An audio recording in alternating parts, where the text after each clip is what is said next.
So as you start to work with Drupal 8 and other PHP projects, you're going to see a combination of these different ways of using namespaces.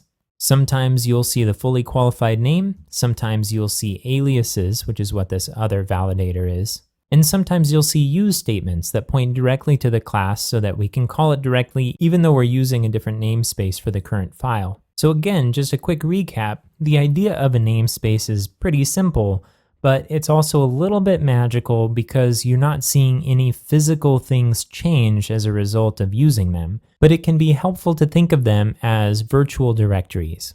And when you specify namespace at the top of a page, what you're saying is this file exists in this directory, and therefore anything that we reference that's also within that directory, we can reference directly.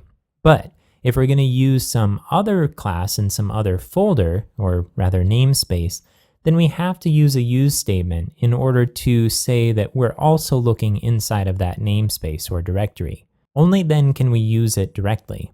Ultimately, there are two big benefits to using namespaces. One is avoiding naming conflicts, and so that's what you've seen here. We had a third-party validator and our own validator.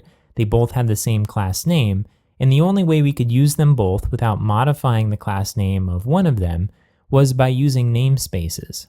Now, we did add a namespace to our third-party validator. It didn't come with its own namespace. But most of the time when you use modern third-party libraries in PHP, they're all going to come with a namespace, so you can rely on that. The other benefit of namespaces, which is similar to the first, is that you don't have to pre-anticipate those conflicts by adding lots of prefixes to your class names. Instead, you can add a very sane namespace and call the class exactly what it is.